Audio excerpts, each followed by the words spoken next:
Pero guys, pag-usapan lang natin ang nangyari umano guys sa studio ng ASAP natin to. Grabe guys no, ang mga celebrity nga naman guys ay nakisali umano sa mga fans na sumisigaw na kinikilig umano sila kay Catherine Bernardo at Alden Richard. Kung grabe ang energy ni na Catherine Bernardo at Alden Richard, mas grabe guys ang energy ng mga celebrity sa iyawan at kiligan. Siyempre guys, papatalo ba sila sa mga fans ni na Alden Richard at Catherine Bernardo? Mas matitindi pala guys ang energy nila. Mas to the max pala guys ang iyawan talaga. Kaya nga naman pala guys, nag-iinit nga naman sa studio. Kaya nga naman itong si Robby Domingo ay talagang titig nga naman guys kina Catherine Bernardo at Alden Richard, na para siyang natutulala umano guys kina Alden Richard at Catherine Bernardo. Para bang siya ay guys kinikilig umano sa dalawa. Grabe nga naman kasi guys ang epekto ng cut din ngayon guys dahil sa mga nangyari umano sa Canada. Kasi binabase nila yan kung ano yung nangyari at kung ano yung ginawa ni Catherine Bernardo. Kumbaga guys, hindi gawain na magkaibigan yan guys eh. Kasi tignan nyo guys no, yung moment nila habang daw maraming nakatingin sa kanila na sila ay nasa Calgary at nakaupo daw sila sa may station ng gasolinahan at magkadikit at lalong-lalo na meron daw silang tinatanaw. Pero take note guys ha, sila lang dalawa. Ibig sabihin guys, yung moment na yon talagang sinulit nila yung moment na sinolo ni Alden Richard si Catherine Bernardo. Ibig sabihin lang nun, meron nang nagaganap na hindi alam ng ibang tao. At siyempre guys, dahil sa mga nangyaring yun, kita nyo naman guys, pinagsisikapan ni Catherine Bernardo na magluto ng iba't ibang putae. Ibig sabihin talaga nito guys, naghahanda na ba si Catherine Bernardo na magluto ng mga masasarap na pagkain kasi handa na kasi siya mag-asawa. Siyempre guys no, 28 years old saka 32 years old. Kasi guys 31 pa lang si Alden Richard ngayon, pero sa January 32 na yan. Si Catherine 28, matanda lang guys talaga si Alden Richard sa kanya. Pero dito pa rin natin guys tinitignan kung bakit pinagluluto niya na pinagdadalan pa niya. Diba? Kakaiba yun guys eh. Hindi gawain yun ng magkaibigan. Kaya maraming nagugulat nga naman kasi guys. Tulad na lang ni MJ Felipe na nagtanong na at umuuli na kina Catherine Bernardo at Alden Richard. Siyempre guys no, kahit ang mga taong nasa Canada, uling-uli nga naman nila sina Catherine Bernardo at Alden Richard. Grabe kasi guys yung moment na pinapakita nila. Pero mas grabe nga naman kasi guys ang nangyari sa studio ng ASAP natin to. Kung kinikilig nga naman guys ang mga nanonood sa kani-kanilang mga social media account, siyempre kikiligin kayo kapag nakita nyo mas kinikilig at mas grabe ang energy ng mga celebrity nanonood kina Catherine Bernardo at Alden Richard. Siyempre guys, kung usapan energy, grabe din ang mga fans ni na Catherine Bernardo at Alden Richard. Akala natin guys, mas grabe ang energy ni na Catherine Bernardo at Alden Richard.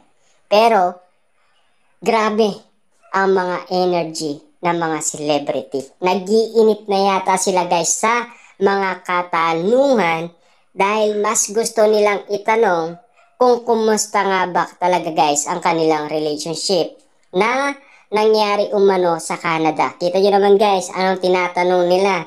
Yung nangyari sa Canada. Yung pa rin guys ang binubuksan nila kasi doon mismo nagsimula guys ang kanilang bonding moment. Kasi kitang-kita nila guys na solong-solo nila yung isa't isa. Kasi walang makakapag-adlang guys sa kanila eh. Sino makakapag-adlang sa kanilang dalawa? 'Di ba? Mapipigilan ba sila? Hindi na eh. Wala nang pipigil sa kanila. Take note guys kasi si Catherine Bernardo, wala na kasi siyang boyfriend. At wala nang pipigil sa kanya. Wala nang talaga guys mag-iistorbo sa kanila dahil malayang-malaya nilang gawin anuman ang gustuin nilang gawin. At kitang-kita naman natin kasi guys ang mga pinapakita ng mga fans at mga celebrity kina Catherine Bernardo para ganaan nga naman guys na magpatuloy ang Kat din. Kasi kung hindi magpapatuloy ang ganitong sitwasyon guys, na mo walang susuporta sa kanila, mababaliwala guys ang love team nila. Kasi sayang nga naman kasi guys ang investment ng management ng Star Cinema at ng GMA Picture. Kasi doon lamang kasi guys binabase kung kayong dalawa ay kaya ninyo talagang paangatin ang yung kita. Diba? Siyempre guys yung investment kailangan mas kumita yun, diba? Siyempre guys, kitang-kita naman natin kung ano ang mga tunay na nangyayari umano sa paligid. Siyempre guys, no, kitang-kita naman natin nandoon ang mga celebrity. Sumisigaw sila at umiiyaw sila dahil kinikilig sila kapag nagtitinginan at may holding hands na kasama. Siyempre guys, yun lang ang base na tinitignan nila. Pero take note guys hindi pa rin nila tinitignan yan kung ano yung mga nangyari dito sa Pilipinas. Ang nangyari sa Canada, doon nila tinitignan kasi doon mismo nangyari ang unang kaganapan kung bakit nga naman nagmahalan itong dalawa at kung bakit guys mas na-develop ang kanilang pagsasama at mas na-develop nga naman kasi guys ang kanilang bonding moment sa isa't isa. Doon kasi guys nakikita kung papaano nagsimula. Kasi ang kwento nga naman kasi guys hindi naman magsisimula yan sa uli o sa gitna. Nagsisimula talaga yan sa una kung saan minahal ni Catherine Bernardo si Alden Richard at kung saan nangyari ang pagluluto ni Catherine Bernardo at kung saan sila nakatulog na magkatabi sa iisang kwarto. Pero take note guys, nakabukas at meron nga naman silang kasama. Kasi guys, siyempre, hindi naman mabubuking nga naman ang cat din kung walang makakakita sa kanila. Kasi yung mismong may-ari nga naman kasi guys ang nakakita. Ibig sabihin, kaya nga naman kumalat yan dahil mismong may-ari kasi guys ang nag-post. Diba? Kaya nga naman guys, sinong ahad lang doon? Mismong may-ari ng bahay. Siya mismo ang nag-post na natutulog nga naman sina Catherine Bernardo at Alden Richard na magkatabi pero wala naman daw silang ginagawa masama. Yun lang ang pinaka-point na doon, 'di ba? At lalong-lalo na guys, ano ba ang nakikita nyo at napapansin ninyo na alam ng celebrity nangyari umano sa Canada? Kasi yun ang titignan nila, hindi yung ngayon na nakikita ng iba. Kasi guys, yung mga nakikita ng iba, ngayon pa lang nila tinitignan kasi. Kasi yung mga nangyari sa Canada ay trending na trending kasi yan at lalong-lalo na guys.